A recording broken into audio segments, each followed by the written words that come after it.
In the summer of 1999, leading Mexican television presenter and famed UFO researcher Jaime Maussan made a welcome return visit to Britain to appear at selected venues up and down the country as part of UFO magazine's Millennium UFO Roadshow. During a breaking proceedings, we managed to persuade Jaime to take us through some of the remarkable footage he had brought to this country, more of which you will see later in the program. Well, here we are once again for another special interview for UFO's Hard Evidence, and I can't think of a more special person to bring to this particular videotape than the one and only Jaime Maussan. Jaime, terrific of course that you've been over here in the UK this summer attending our Millennium UFO Roadshow. What did you make of all the various venues and the people that you've met here in England and Scotland, of course? Oh, it's been an extraordinary experience. It's been a very special time for me because I've been I have received a good welcome, a lot of attention and kindness from you, your family, and everybody who is around this phenomenon. I'm really happy, excited to be here, especially because I think England is just starting to see, and Scotland, what we have been seeing in Mexico since the eclipse. And it's very coincidental that you are going to have an eclipse in the August 11th of 1999.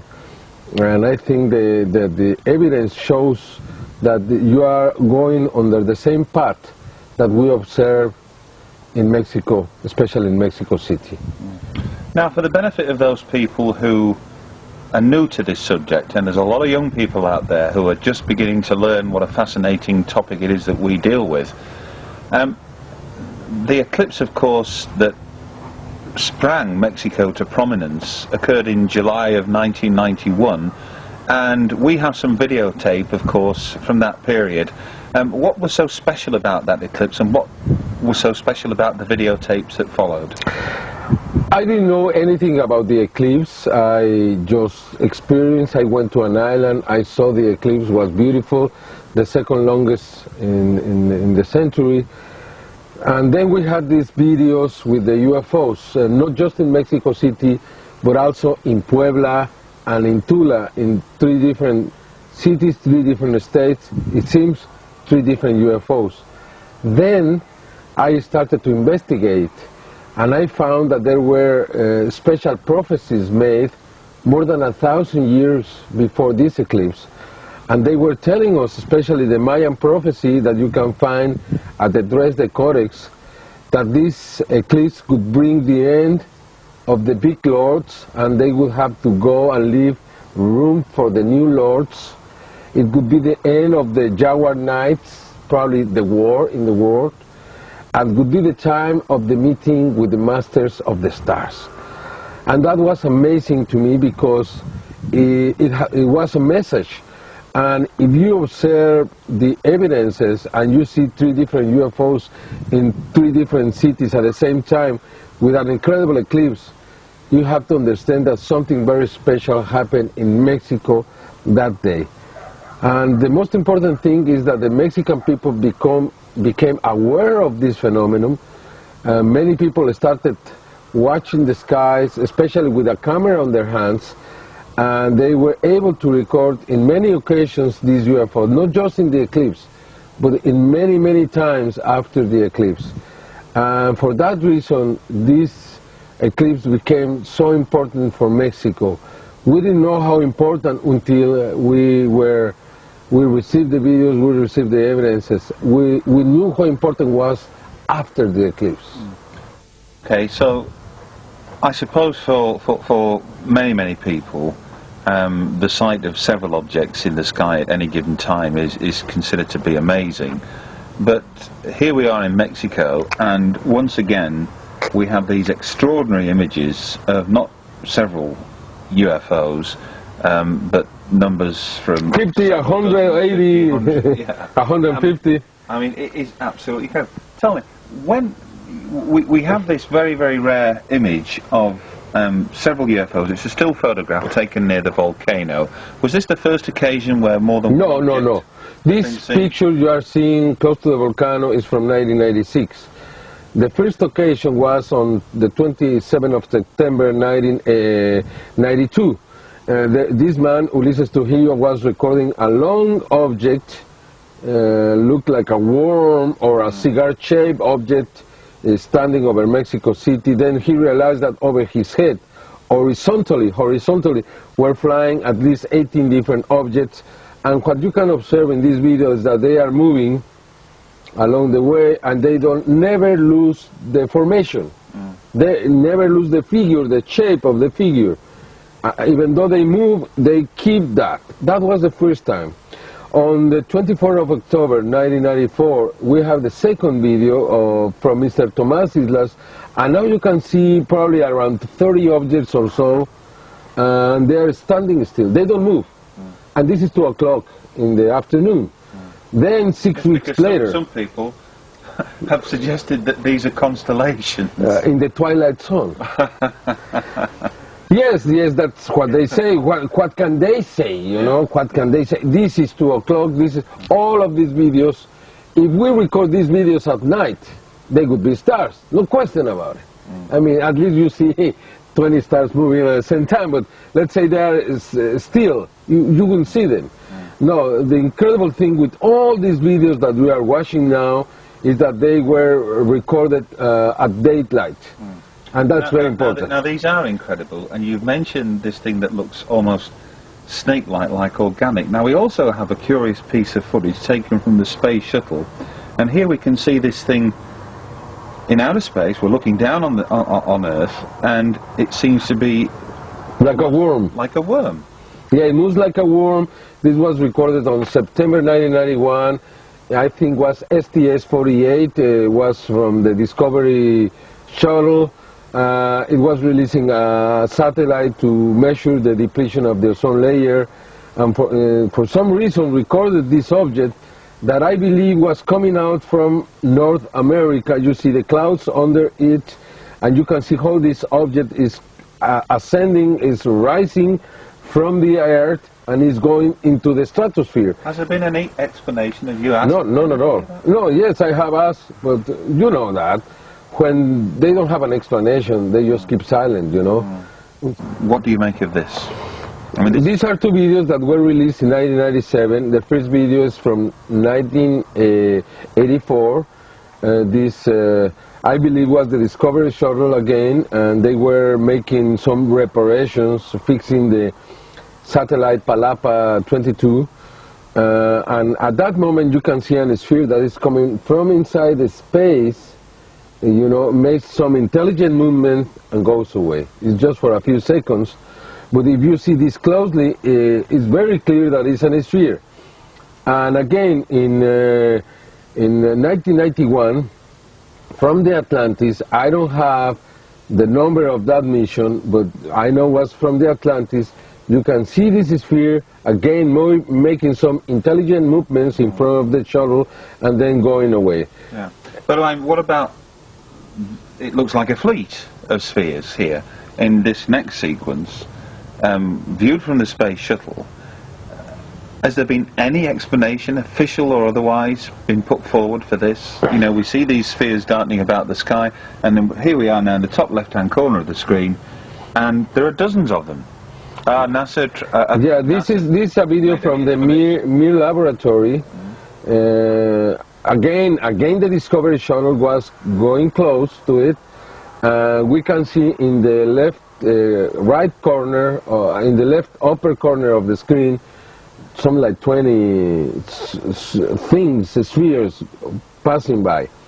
No, there has not been given any explanation around this. Probably you could have some, because as long as I have asked, they just smile and turn around, you know. It's the easiest way to not to say anything when you don't have an answer. These are videos that don't have easy answers. The name James Bond Johnson was unfamiliar to most UFO enthusiasts until only recently. But the photographs which Bond Johnson took in the offices of General Roger Ramey at Fort Worth, Texas back in July 1947 are legendary. During a brief visit to England in 1999, we caught up with Bond Johnson at his London hotel. In this exclusive interview, we learn not only about the man and his role as the photographer who snapped pieces of an alleged UFO that crashed at Roswell, New Mexico, but how a chance meeting with a senior retired United States Air Force military figure many years later led to a claim that more than one UFO had been retrieved and stored at Wright-Patterson Air Force Base. Just a reporter. Just a reporter. Right. But I was not officially a photographer.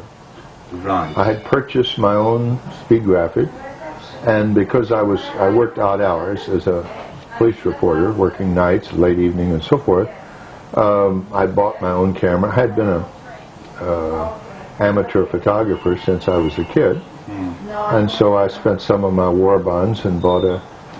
so how old would you be then? I was 21. 21? Yes.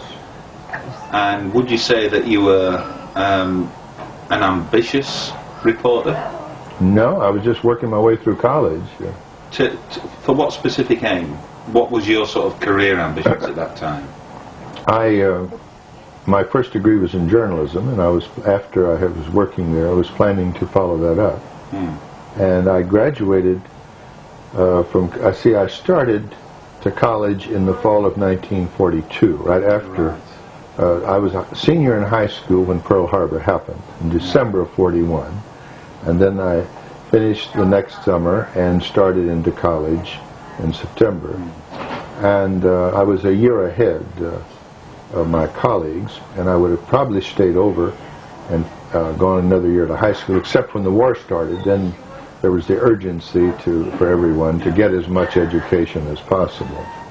The Fort Worth Star-Telegram, what kind of circulation would that have had in those days? It was the largest newspaper in the South. That was its... in the south of Texas? No, the south of the United States. Really? Yes. It was a morning, evening, and Sunday, and the combined circulation was the largest in the South.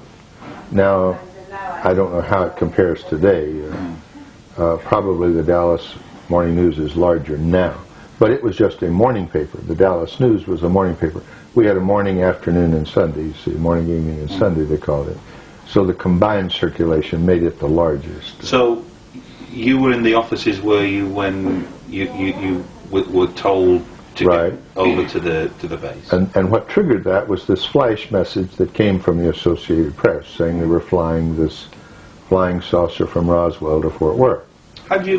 Prior to that, had you any indication whatsoever that anything untoward had occurred at Roswell? Had there been any rumours, you know, on the media grapevine? No, this was except this that came right out of the blue. Yes, they were looking for, as I said, the 2 weeks preceding, there was a front page article every day in the paper about the flying saucer incident, and people were looking, and they were casting about, and they were reporting that they had found when one we on talk the beach. about the flying saucer incident, for the record, we're referring to the Kenneth Arnold incident. That would have which triggered all of Yes. the media hype and the public attention. Yes. So you were familiar in some respects with what had taken place in Washington State. Yes, that was. You've received this flash by the Press Association. How far would the base have been from the offices of the fort? It's within a half hour. A half hour. And did you drive out there? Yes. What was your car? This is for the car enthusiasts. Was it a Buick? I had a brand new 1947 Ford Club Coupe. Yeah. With that I paid $15.94.21 for American, and with including a signal seeker radio and seat covers. What else do you want to know? Okay. But I was very proud of that car, and I got it through the Star Telegram. In 1947, I'd been on waiting lists. See, I came home from the war at the end of 45, and I had sold my car when I went in service, and so I was riding in cabs, and fortunately our newspaper owner also owned the Yellow Cab Company, so that made it easy to get about. But I wanted my own car, and I'd been on waiting lists. You signed up at different places and would put down a deposit and wait for a car. Who was your immediate boss or your supervisor? His name was Cullum Green, was my city editor, and he's the one that came over and said, "Bond, you have your camera?" Because, see, I was not normal. And, yeah, I said, "It's out in the car." I kept it in the trunk of the car. And he said, "Well, go out to General Ramey's office, and they're bringing in a flying saucer." And did you say what?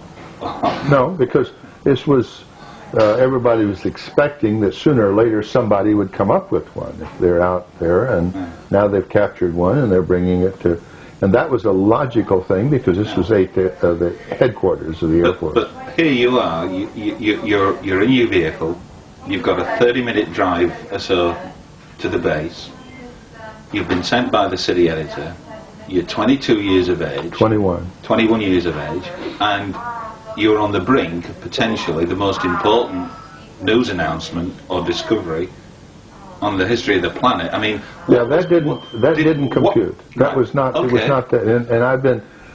This is the thing you say. I mean, what was going through your mind on that journey from your newspaper desk to Fort Worth? I don't have.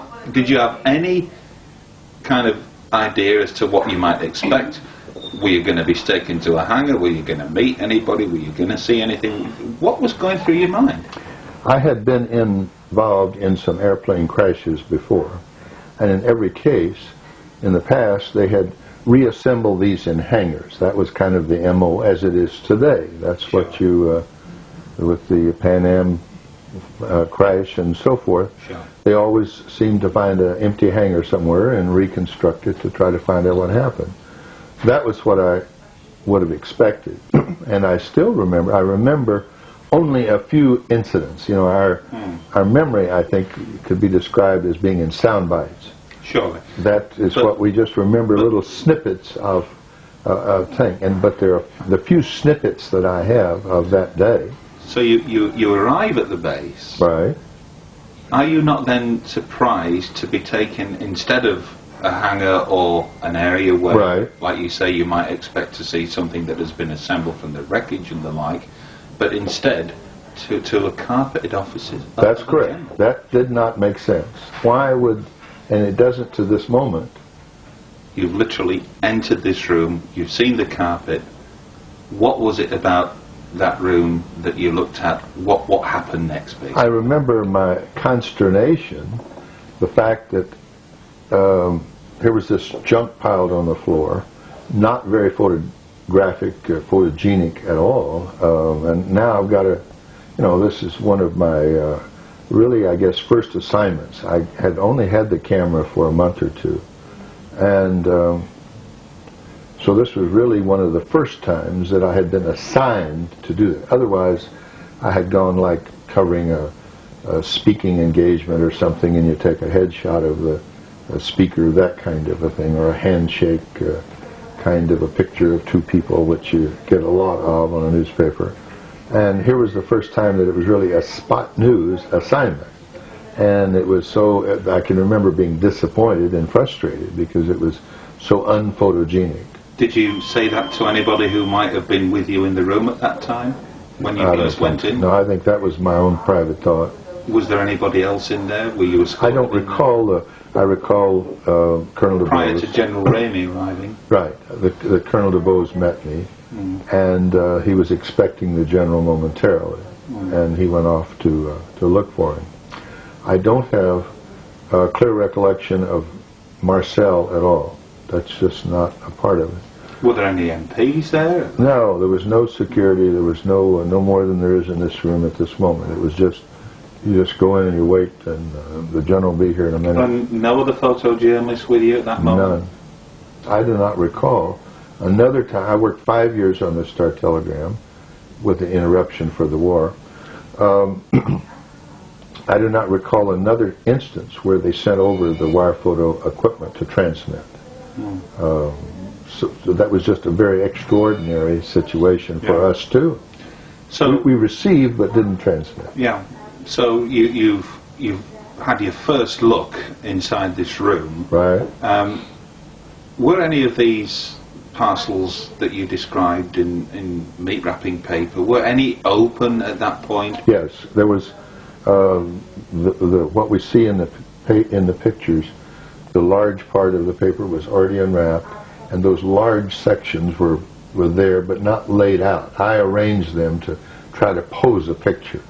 It was just kind of piled up. It would be like, as I remember, putting a kite together. When you would buy a kite, and the sticks in it would be in rolled up together. It was kind of like that. And you lay it, you know, how you unwrap a kite with the sticks, and to make it so it'll fly. And it was kind of that drill. Were you particularly careful how you handled that debris at all? No. This was simply a case of, I've got to take a photo of this, let's do it. And try to make something photogenic out of it. Yeah. And like it, because it was all blackened, burned looking stuff, and there was not much contrast as the pictures show. Yeah, and also it smelled. It was smelly. That the smell that was there as soon as you entered the room? Yes, it was, and that's what struck me as unusual. Why that this smelly junk would be piled on the general's carpet. That was one of the few recollections that I have that didn't make sense.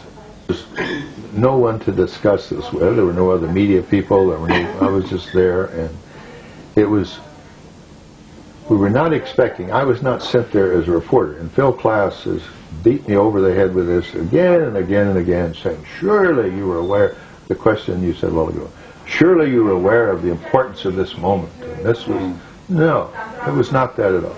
This was a photo assignment. It was a get out there, and deadline it was the time was the urgency. We're on the East Coast deadline. You know, get out there, get it, get back here, there, and let's get this. So it was the urgency of the situation. Did Colonel DeBose come in with General Ramey? Yes. They both came in together. The general came in first. Did he acknowledge you at all? I knew him because I was the military reporter, and I had seen him.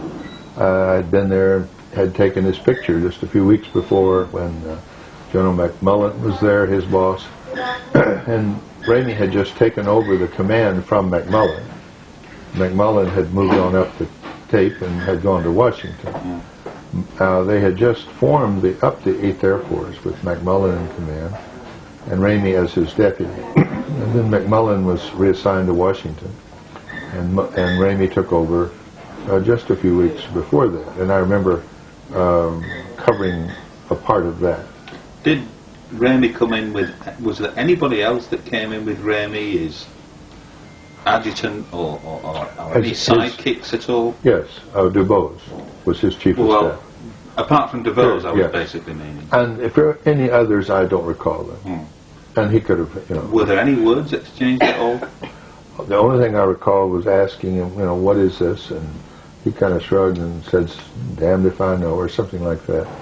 What was it that led to this remarkable statement, if you like, or response from the general, or the brigadier, I beg your pardon, in respect of wreckage?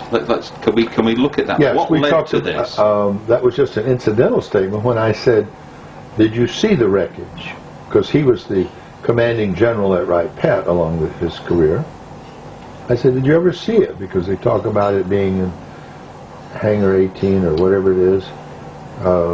And I said, he corrected me and said, wreckages. And I said, oh, more than one? He said, yes, we had more than one there. And that was surprising to me. I didn't know about that. But I've since read about confirmation of that from other sources. The Roswell are just one of several that they've captured along the way. Last edition of UFO's Hard Evidence, new and outstanding UFO footage has come our way from a variety of sources. The task of analysing UFO images falls to UFO Magazine's Russell Callahan, who literally can spend hours delving over single frames in our quest for answers. Here, Russell expands on some of the most puzzling and striking images that have crossed his desk in recent months. Hi there, my name's Russell Callahan, and I'm sure over the past few years some of us have actually met face to face, and in the making of UFO's Hard Evidence we've covered incidents that's affected people's lives, people like yourself. It's been a privilege working alongside UFO Magazine, who are very professional in the approach to publishing material that's not always too easy to accept. The mainstream media don't want really to get too involved with the subject. They'll take a fleeting glance at footage and they'll put footage out on the 6 o'clock news or something like that, and once it's seen, it's gone, never to be seen again.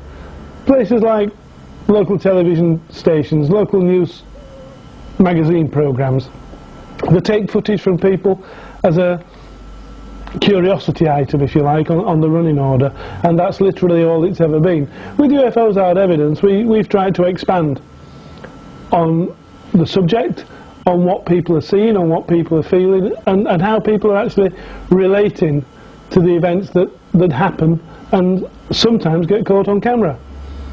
I have a background in television over 20 years, and I've seen equipment advance rapidly over the last 5 or 6 years, and it's these advances that have made it possible for us to bring UFO's Hard Evidence to you in a format that's quite professional, looks like a television program. That's what we're trying to do. We're not trying to emulate the X-Files or some big documentary that may be screened on the Discovery Channel or something like that.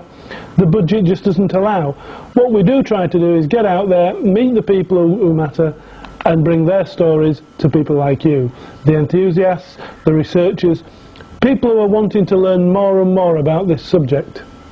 I'm also responsible for the website, and this has proven a great tool for us here at the magazine, for the simple reason the magazine's a bi-monthly publication, and breaking stories can sometimes be 6 and 7 weeks old before they actually hit the newsstand on the magazine. So it's a privilege to have a tool like the internet where we can get things out there instantly, if you like. I can update from my desk here at UFO Magazine. I can get the information out, published on the web in a matter of minutes, and it's bearing fruit. We've started just recently logging on to reports from local groups, from individuals, and being able to link to the local groups' websites and to be able to get the information straight to the researchers, straight to the reporters, and, as we say, bearing fruit in the sense that other groups who have had similar reports at the same time or on the same night or on the same day are able to compare notes, and it's compiling the evidence, and that's what UFO's Hard Evidence is all about. It's about presenting material that's not too easy to just discard. Now, the footage you see now came from a gentleman called Chris Martin. Chris has had several experiences in his life and has been fortunate to record things that he couldn't rightly explain. The hell is that? And this time, I think he sort of struck the jackpot. He lives in London, and he was filming in broad daylight, and we can see the panorama shows Crystal Palace there in the background and Canary Wharf. We can see many famous landmarks, and all of a sudden we see this sphere, a round object, something that's not too easy to mistake as an aircraft or a helicopter or landing lights or a bird or a balloon. As our friend Hami Massan pointed out earlier on, spheres have been reported in numbers since 1991, since the eclipse over Mexico City, and they have got hundreds and hundreds of hours of similar footage. But this one, as you can see, seems to be probably the best sphere footage we've ever seen in this country, and it's flying over London, over the centre of a major capital of the world. Let's not forget, we've got Heathrow Airport at one side, we've got Gatwick away to another, we've got the London City Airport. The skies above London are some of the busiest skies in the world, and this thing just seems to be meandering across the skies, performing manoeuvres that don't seem normal for aircraft. Certainly I wouldn't want to be eating my packed lunch on an aeroplane doing these sort of manoeuvres. And when it comes to analysis, all we can do is discard this as being anything as normal aircraft. And as you can see as we watch again, this thing was viewed for several minutes. And what's interesting about footage like Chris's, it's not just a fleeting glance, it's not something that somebody's captured in an instant. There it is, a tape arrives and the footage has started recording with the object there, and it ends before the object goes anywhere. We're just seeing the focal object on the screen for a short brief period of time. In Chris's case, we see the object come into view and we see the object go out of view. As we pointed out with Brian McPhee's footage from Stirling in Scotland on the last volume of Hard Evidence 3. This guy filmed some amazing stuff, and just a quick reminder here, we can see the clips very similar to the manoeuvres we're seeing in Chris Martin's footage, and we've got to say that these are two of the same thing. And I certainly don't think in this case that we're watching aircraft, even military performing manoeuvres. They don't do this over London, for goodness sake. Can you imagine a high-powered jet over London and something going wrong? It will be absolute carnage. And again, back to Brian McPhee. This guy spent a lot of time behind the camera. He's had a lot of patience, and he's sat there and he's filmed for hours and hours and hours. And some instances he didn't actually know if he'd recorded anything until he manages to get home and sit and re-watch again for hours and hours and hours, overviewing the footage, checking every single frame. And it, again, bore fruit. Brian has filmed some remarkable objects, as we saw in Hard Evidence 3. But this time, the object that Brian filmed was something a little bit special. Let's watch. It's very quick, and the object's flying over his house, and all of a sudden it appears to split in two. Now, that's not military, that's not civil aviation. Where does it go? If we see the split, we can slow it right down for you, and you can see in slow motion that this thing does seem to separate. But the second object appears to go nowhere. It's there for just about 5 or 6 frames, and then it's gone. Now, it's evidence like this, it's videos like this that we need people to see, hence the reason for putting it on Hard Evidence. It's the only tool we've got, is UFOs Hard Evidence, to guarantee that the footage will go out in its entirety. I can't understand why television news companies and documentary makers tend to steer away from this sort of footage, because believe you me, this is riveting. Again, let's just watch as the object splits in two. I can't explain that. In analysing the footage, all we can say is that this is something that's not normal. This is something that is very, very difficult to explain. We've shown this footage to our friends at the local airport, and they come up with the same answers. What is it? We don't know. But Brian and people like Chris Martin are there, keep filming these objects. I wouldn't say it was a very easy thing to fake. Let's face it, if you were going to fake something, you'd fake something that looked like a UFO. But you know, one of my theories are, Over the last 50 years, some of the earliest footage recorded on film, 16mm film, the Tremonton film, and we'll just have a quick look at it here in the background. Round spherical objects, balls of light, self-luminescent, they've been filmed for 50 years. This is not a new phenomena.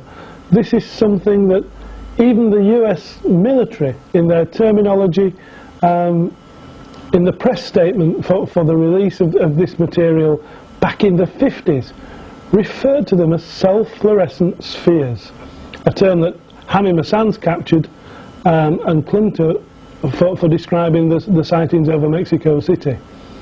And just to finish off, this one, well, maybe we can't call it a sphere as such, but just watch this. This is stock footage of a B-2, a stealth bomber, as it takes off. And look what happens behind it. We see one of these glowing particles. Whether it's a sphere or not, I don't know. This one needs a lot more time spending on it, even though it's only a brief clip. We have got to find out exactly where this footage was filmed and who took it. But watch again. There we have B-2, America's most expensive aeroplane, one of the most expensive flying machines ever built. And clear as day, it's being followed by an unidentified flying object.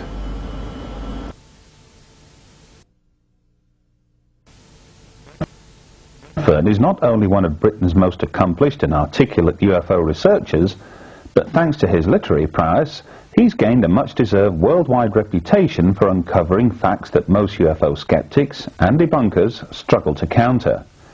In this exclusive interview, Nicholas talks about one of the cases he chose to investigate for his sensational new book, Cosmic Crashes. One of the most contentious stories concerning crashed UFOs in general, and certainly in Britain, are the allegations surrounding this Berwyn Mountain incident in January '74. Now, I wrote a chapter in Covert Agenda concerning the claims of that something had impacted on the Berwyn Mountains in January '74, that strange helicopters, unmarked helicopters, strange lights were seen around the country in the same time frame, that there was a high-level military involvement, that some form of object had possibly been retrieved, and so on. Well, I concluded the writing for Covert Agenda in round about the end of '95, despite the fact that the book didn't come out till '97. But in the intervening year, 1996, Tony Dodd surfaced with this story, allegedly coming from a retired British Army guy given the pseudonym of James Prescott, stating that he was involved in the retrieval or the transportation of alien bodies from the Berwyn Mountain site to the chemical and biological research establishment at Porton Down. Now, this, without doubt, is an extremely controversial story. There's no getting away from that. And I think I would not deny that in recent months, particularly Andy Roberts, has done a lot of in-depth research.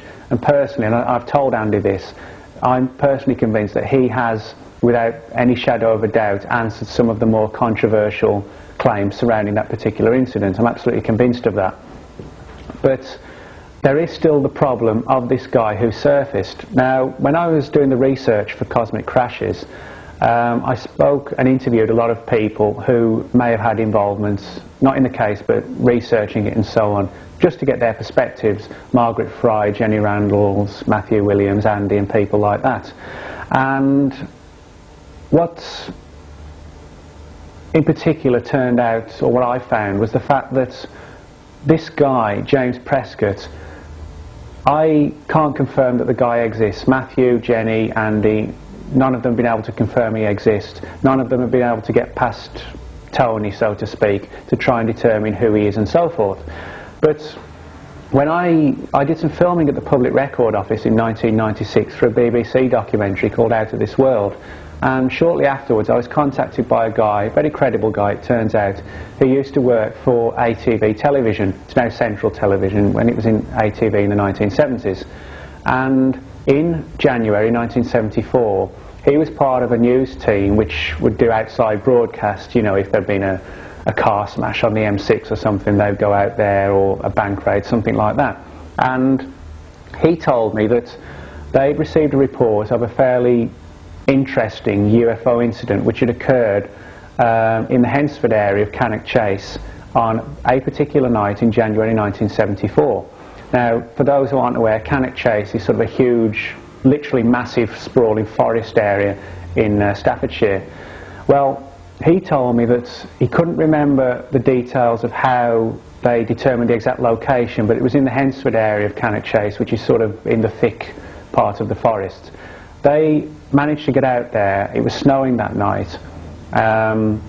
When they got out to the particular site, they found two guys sitting by the edge of a field in a car, an old A40 car I think it was, and no less than about 10 troop carriers, army lorries, with about 100 or so troops milling around, basically all hell breaking loose.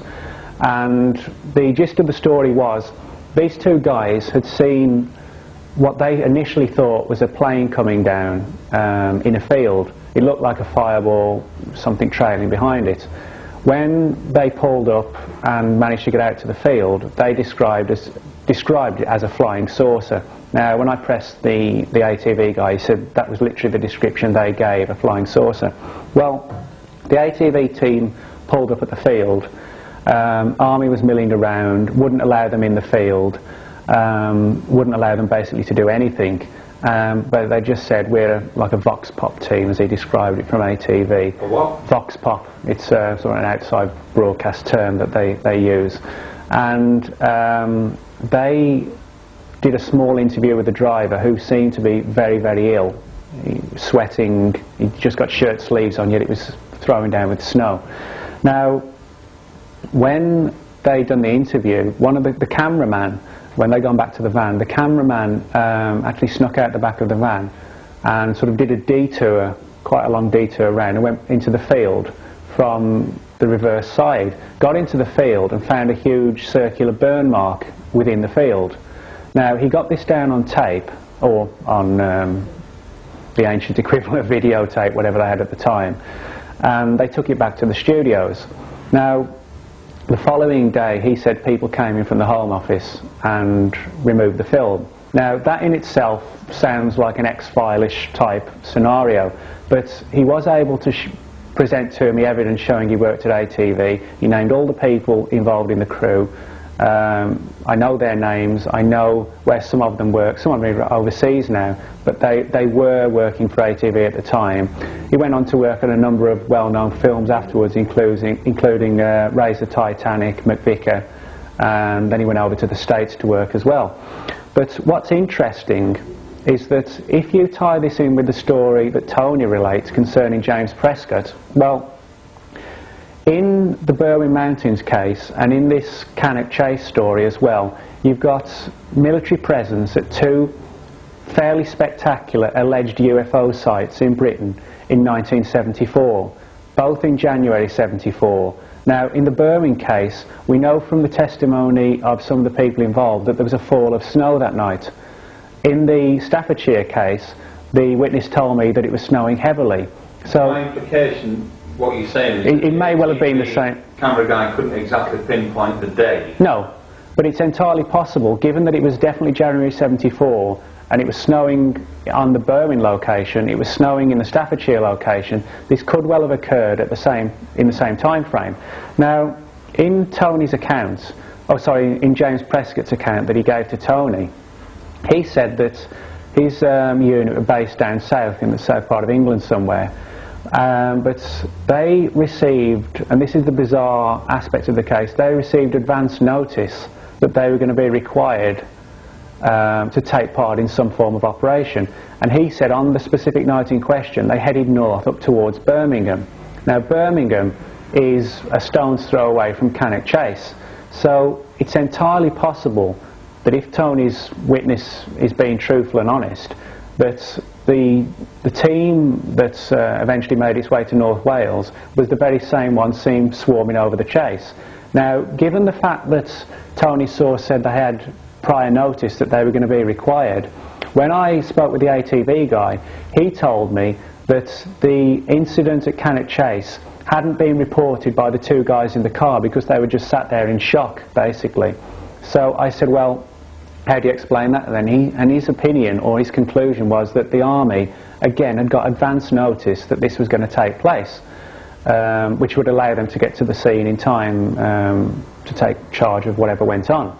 So again, you've got another parallel there, the fact that, you know, James Prescott is saying that he had advance notice, this guy is saying that at Cannock Chase the army were already there, ready and prepared to take charge of the situation. Now, in addition to that, when I interviewed Jenny Randalls with regard to the Berwyn allegations and so on, she told me that she'd been lecturing at the Unconvention, the 14 Times Unconvention in '95, and was approached by a journalist, a science journalist on a national Sunday newspaper, who said that he'd been doing some research for a story concerning quite an alarming rise in childhood cancers in the area.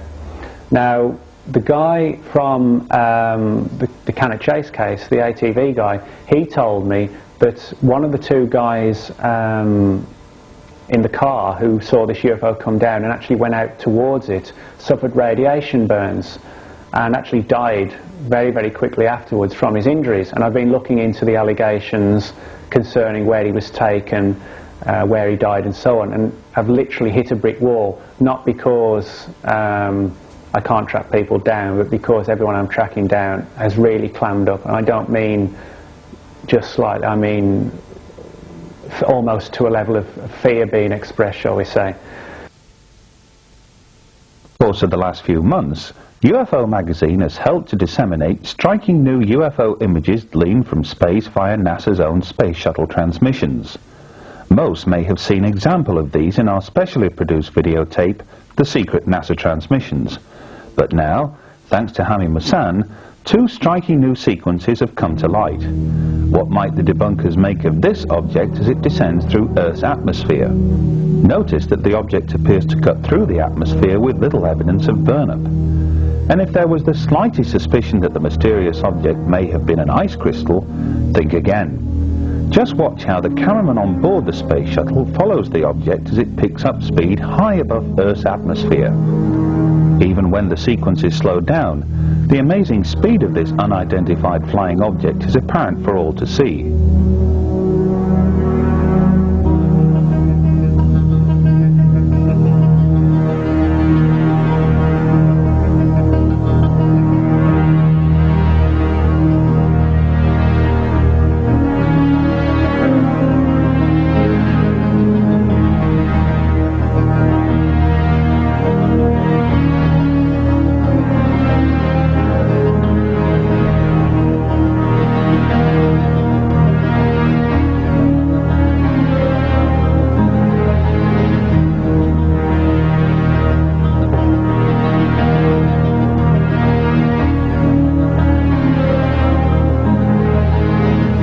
Most UFO enthusiasts are by now familiar with the extraordinary footage of mysterious spheres seen hovering and maneuvering around the Mir space station and STS-84. Skeptics, debunkers, and even NASA themselves maintain that these are nothing more than ice crystals. But now look at this amateur camcorder footage taken by an anonymous scientist from within the Russian Space Center headquarters itself. Look at the displays. They are genuine enough. Now look at the giant TV screen which shows the Mir space station apparently surrounded by a group of static spheres, while others pass by from different directions.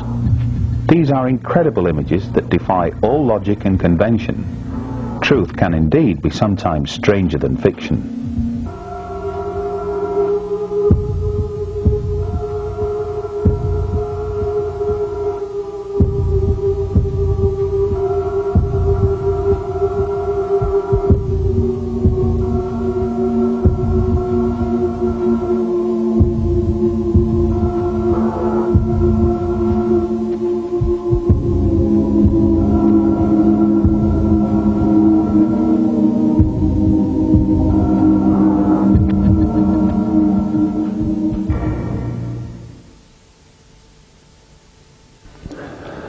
Edgar Mitchell was the sixth man to walk on the moon.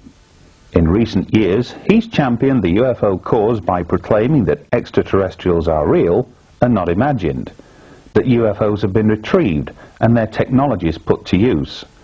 In this exclusive interview, Mitchell expands on his reasoning with Hamy Massan and reaches some profound conclusions.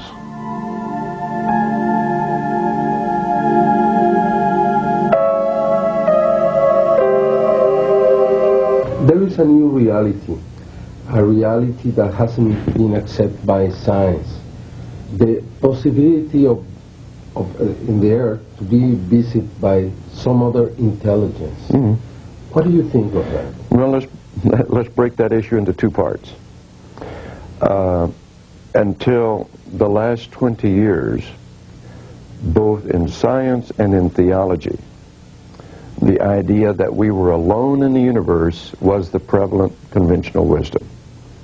It was even stated at the beginning of the space age by the British astronomer Fred Hoyle, who said Copernicus disabused us of the idea 500 years ago that we were the geometric center of the universe, but we still insist on believing we're the biological center of the universe.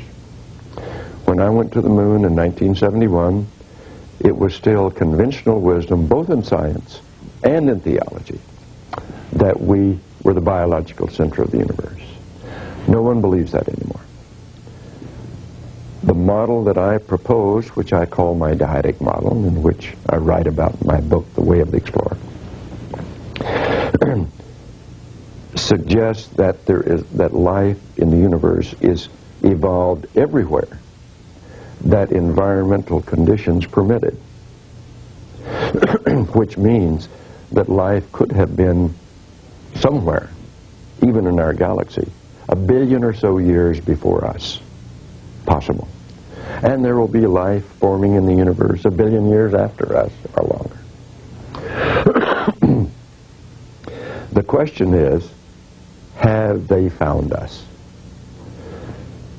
We haven't found them yet, but have they found us?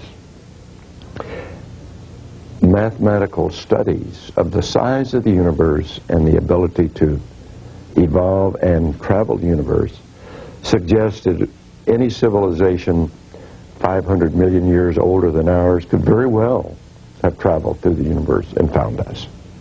So, it is a possibility. Now the question, have they? There is no, what I call smoking gun evidence in the public domain that says yes. But we have an enormous amount of anomaly, so-called UFO sightings. We have a great deal of circumstantial evidence that says we have been visited and that the official agencies responsible for investigating this have covered it up. I have no first-hand experience here. What experience I do have is talking with people in the American government, both in the military and in intelligence, whose official duties were a part of the investigation. And they say yes.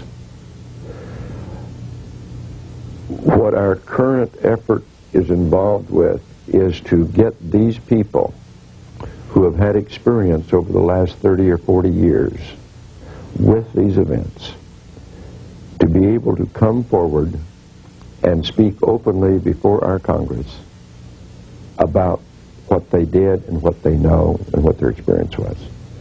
All of these people operated under high security clearance and were not permitted officially at the time to talk about what was going on.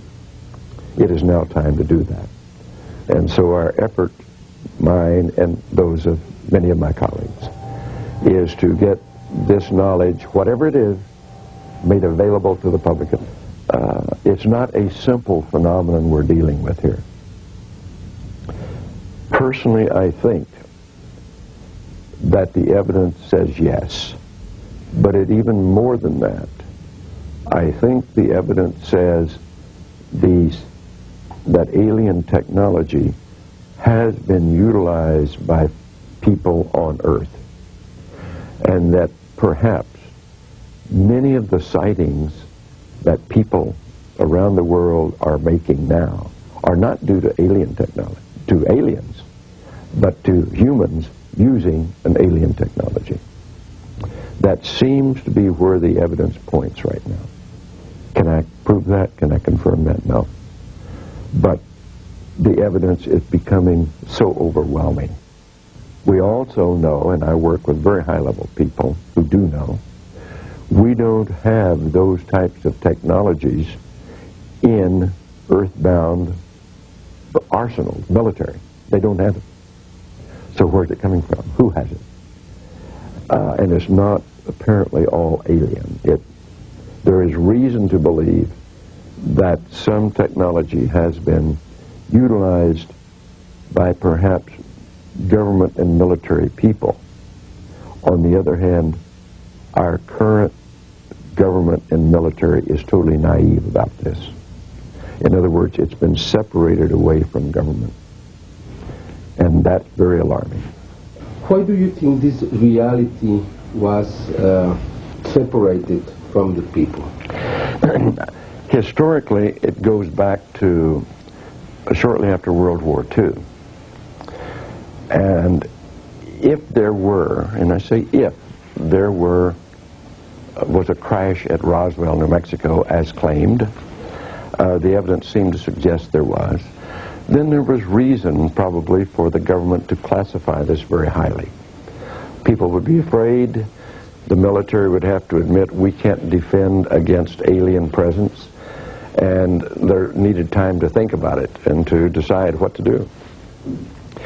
But as often happens when you classify secret or very high secret classifications, very soon politicians and temporary people in government aren't considered reliable enough to have that information.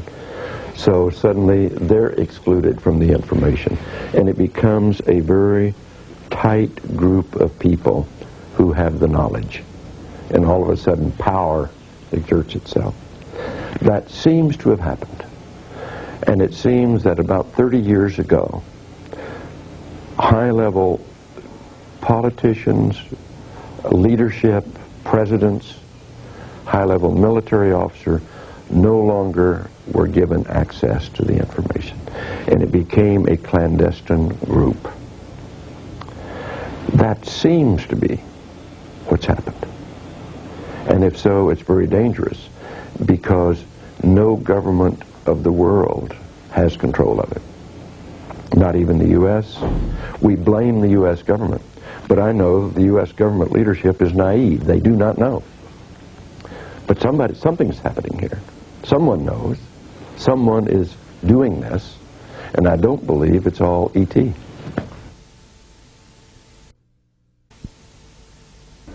And now, here's a selected sample of some of the latest UFO images gleaned from around the world.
Corrado Balducci is a leading Vatican official who has sprung to prominence in recent times with his outspoken views on the extraterrestrial hypothesis. Like Edgar Mitchell before him, Balducci believes that UFOs and extraterrestrials are real. Intriguingly, Father Balducci has not been rebuked by the Vatican for professing such controversial opinions. Instead, it would appear he has their full support. Leading German UFO researcher, Michael Hesseman, managed to catch up with Balducci while attending a UFO conference in Italy earlier this year. See what you make of Corrado Balducci in this rare and exclusive interview. Who believe in the existence of extraterrestrial, or is there any conflict with the state? No, there is not any conflict. It's understandable to believe in them. And nowadays, at this very point, and this is valid for every one of us, it's necessary to accept that there is some reality behind extraterrestrials and the flying saucers, behind the so-called ufology in a general sense. And we should believe, and not only because of faith. I mean, we should not deny the existence of this phenomenon, and of course its implications. And this is because there are already so many witnesses. Today maybe thousands of them, thousands of witnesses. And for that, to deny systematically and giving to all of this sense of suggestion to frauds or well insanity is not fair. By doing so would mean to destroy the value of human testimony and the fact of the existence of other beings and the kind of beings they could be, maybe lower than us in nature, or well, beings of the same nature than us, beings like ourselves, or well, superior beings. And all of this is possible, all the three choices are possible. And everything I just said is not against the religious teachings. The head of all the universe, even with extraterrestrials, even with this so-called bios flying saucers, the UFOs and so on. The head of all of these things is always Jesus, because he is the king of the universe. And then, when science will be able to give scientific proof of the real nature of these beings that are extraterrestrial, and when obviously these contacts will become more frequent and also more divulgated to all of us, not only the fact of the contact itself, but also letting us know the nature of these extraterrestrial beings, then it's obvious that the Church will know how to conciliate, with no doubt, its statements of today referred only to our days, to the beings we are, from centuries or well millenniums, human beings that we are maybe from thousands of millenniums, with the time that will be conciliated all the truths that today are limited for our human understanding. On the 23rd of July this summer, Russell Callahan and Graham Birdsall travelled to visit RAF Fairford in Gloucestershire, England, to preview this year's Royal International Air to 2. They had the good fortune to be present, along with the rest of the world's press, to see the arrival of the fabled B-2 stealth bomber. Not only that, but they later managed to conduct a brief interview with no less a person than the pilot of the B-2 himself. It was an extraordinary day, which began with the arrival overhead of this equally extraordinary aircraft.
Carry out an air refuel over here? Was there just one? We had two.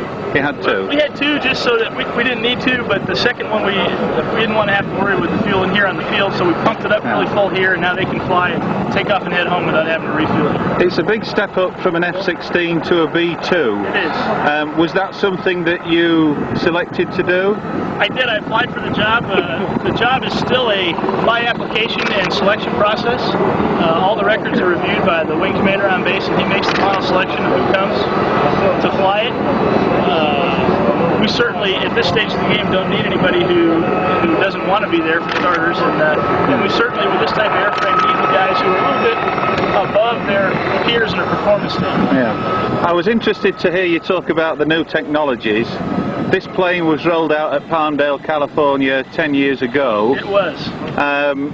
How long do you think it will be before we're on to the next stage of stealth aircraft and we're all here? Will it be another 10 years before we're looking at something even more bizarre, or what do you think? This is air vehicle number 3. It was built in 1982. So it was built a lot more than 10 years ago. But if you took that plane then when it was rolled out and what it is now, it's a totally different airplane. As we've sent them back and started with our Block 10 training aircraft, we went to our Block 20 limited weapons employment aircraft, to our final full operation with capable aircraft, they go back to Palmdale and they get totally stripped out. It's a totally different airplane. So as technology has advanced, the airplane has kept up with that advancement. Because you'll appreciate where my question's coming from. There's all kinds of weird and wonderful rumours coming out of Nevada and California about the next generation. Yes, and do you ever hope to fly one of these things, if they exist? It would be great. Thank you. Astonishing stories, incredible images, fascinating revelations. They endear themselves to one of the world's greatest mysteries. But in the past couple of years, the layers that have protected this mystery for decade upon decade have begun to be peeled away. The evidence is indeed overwhelming, but then we already knew that. But perhaps it wasn't enough. Perhaps more information, more evidence was required to make the world's media sit up and pay even closer attention to what is occurring around us. We will continue to assist toward that goal. The truth is out there, and it's only a matter of time before we see that truth shared with the rest of the world. We trust that you've enjoyed watching this special edition of UFO's Hard Evidence, and hope to have the pleasure of your company again in the not-too-distant future. Until the next time, we thank you for your continued support.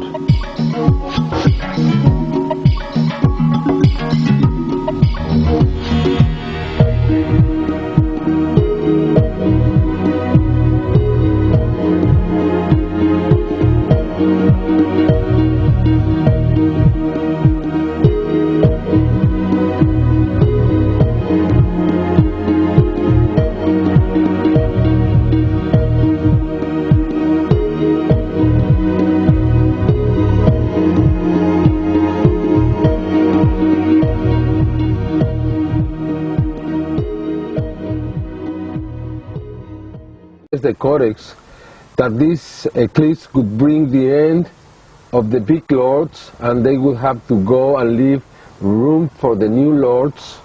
It could be the end of the Jaguar Knights, probably the war in the world, and could be the time of the meeting with the Masters of the Stars. And that was amazing to me because it was a message.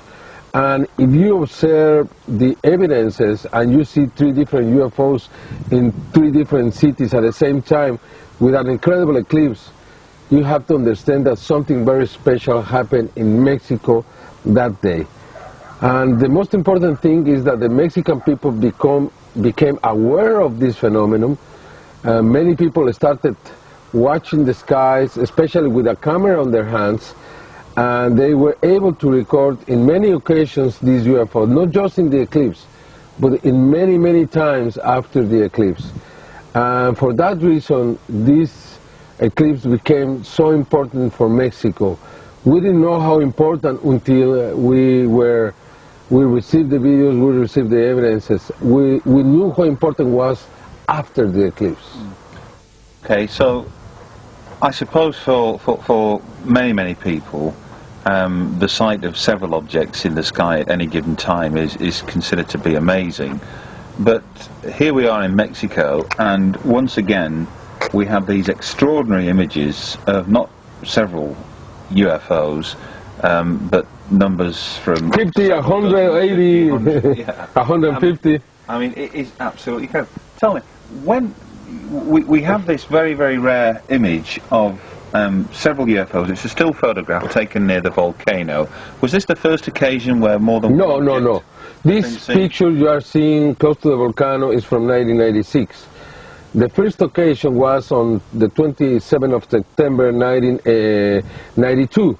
This man, Ulises Trujillo, was recording a long object, looked like a worm or a cigar-shaped object, standing over Mexico City. Then he realized that over his head, horizontally, were flying at least 18 different objects. And what you can observe in this video is that they are moving along the way, and they never lose the formation. They never lose the figure, the shape of the figure.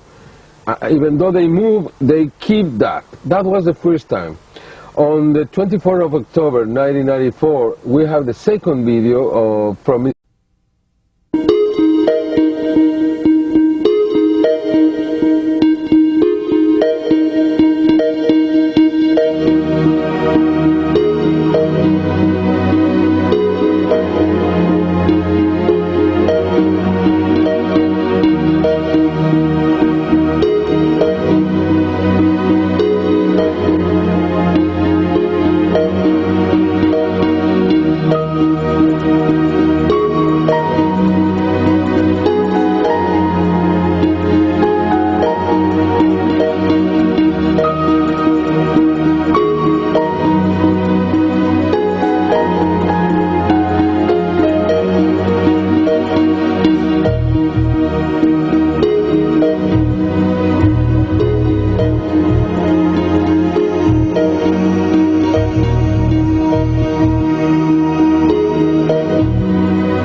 In the summer of 1999, leading Mexican television presenter and famed UFO researcher Jaime Maussan made a welcome return visit to Britain to appear at selected venues up and down the country as part of UFO Magazine's Millennium UFO Roadshow. Mr. Tomás Islas, and now you can see probably around 30 objects or so, and they are standing still. They don't move.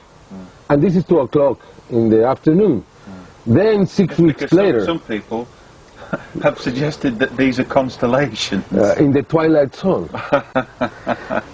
Yes, that's what they say. What can they say, you know? What can they say? This is 2 o'clock, this is... All of these videos, if we record these videos at night, they could be stars, no question about it. I mean, at least you see 20 stars moving at the same time, but let's say they are still, you wouldn't see them. No, the incredible thing with all these videos that we are watching now is that they were recorded at daylight. And that's very important. Now these are incredible, and you've mentioned this thing that looks almost snake-like, like organic. Now we also have a curious piece of footage taken from the space shuttle, and here we can see this thing in outer space. We're looking down on Earth, and it seems to be like a worm. Like a worm. Yeah, it moves like a worm. This was recorded on September 1991. I think was STS-48. Was from the Discovery shuttle. It was releasing a satellite to measure the depletion of the ozone layer, and for some reason recorded this object that I believe was coming out from North America. You see the clouds under it, and you can see how this object is ascending, is rising from the Earth, and is going into the stratosphere. Has there been any explanation? Have you asked? No, none at all. No, yes, I have asked, but you know that. When they don't have an explanation, they just keep silent, you know. What do you make of this? I mean, these are 2 videos that were released in 1997. The first video is from 1984. This, I believe, was the Discovery shuttle again, and they were making some reparations, fixing the satellite Palapa 22. And at that moment, you can see a sphere that is coming from inside the space, you know, makes some intelligent movement and goes away. It's just for a few seconds, but if you see this closely, it's very clear that it's an sphere. And again, in 1991, from the Atlantis, I don't have the number of that mission, but I know what's from the Atlantis. You can see this sphere, again, making some intelligent movements in front of the shuttle and then going away. Yeah. But what about... It looks like a fleet of spheres here in this next sequence, viewed from the space shuttle. Has there been any explanation, official or otherwise, been put forward for this? You know, we see these spheres darting about the sky, and then here we are now in the top left-hand corner of the screen, and there are dozens of them. NASA... yeah, this is a video from the Mir laboratory. Again, the Discovery shuttle was going close to it. We can see in the left right corner, in the left upper corner of the screen, some like 20 spheres passing by. No, there has not been given any explanation around this. Probably you could have some, because as long as I have asked, they just smile and turn around, you know. It's the easiest way to not to say anything when you don't have an answer. These are videos that don't have easy answers. The name James Bond Johnson was unfamiliar to most UFO enthusiasts until only recently. But the photographs which Bond Johnson took in the offices of General Roger Ramey at Fort Worth, Texas back in July 1947 are legendary. During a brief visit to England in 1999, we caught up with Bond Johnson at his London hotel. In this exclusive interview, we learn not only about the man and his role as the photographer who snapped pieces of an alleged UFO that crashed at Roswell, New Mexico, but how a chance meeting with a senior retired United States Air Force military figure many years later led to a claim that more than one UFO had been retrieved and stored at Wright-Patterson Air Force Base. Just a reporter. Just a reporter. Right. But I was not officially a photographer. Right. I had purchased my own speed graphic, and because I worked odd hours as a police reporter, working nights, late evening, and so forth, I bought my own camera. I had been an amateur photographer since I was a kid, and so I spent some of my war bonds and bought a So how old would you be then? I was 21. 21. Yes. And would you say that you were an ambitious reporter? No, I was just working my way through college. For what specific aim? What was your sort of career ambitions at that time? My first degree was in journalism, and after I was working there, I was planning to follow. During a breaking proceedings, we managed to persuade Hammy to take us through some of the remarkable footage he had brought to this country, more of which you will see later in the programme. Well, here we are once again for another special interview for UFO's Hard Evidence, and I can't think of a more special person to bring to this particular videotape than the one and only Hammy Massan. Hammy, terrific of course that you've been over here in the UK this summer attending our Millennium UFO Roadshow. What did you make of all the various venues and the people that you've met here in England and Scotland, of course? Oh, it's been an extraordinary experience. It's been a very special time for me because I've been I have received a good welcome, a lot of attention and kindness from you, your family, and everybody who is around this phenomenon. I'm really happy, excited to be here, especially because I think England is just starting to see, and Scotland, what we have been seeing in Mexico since the eclipse. And it's very coincidental that you are going to have an eclipse in the August 11th of 1999. And I think that the evidence shows that you are going under the same path that we observe in Mexico, especially in Mexico City. Now, for the benefit of those people who are new to this subject, and there's a lot of young people out there who are just beginning to learn what a fascinating topic it is that we deal with, the eclipse, of course, that sprang Mexico to prominence occurred in July of 1991, and we have some videotape, of course, from that period. What was so special about that eclipse, and what was so special about the videotapes that followed? I didn't know anything about the eclipse. I just experienced. I went to an island. I saw the eclipse. Was beautiful, the second longest in the century. And then we had these videos with the UFOs, not just in Mexico City, but also in Puebla and in Tula, in 3 different cities, 3 different states. It seems 3 different UFOs. Then I started to investigate, and I found that there were special prophecies made more than 1,000 years before this eclipse. And they were telling us, especially the Mayan prophecy that you can find at the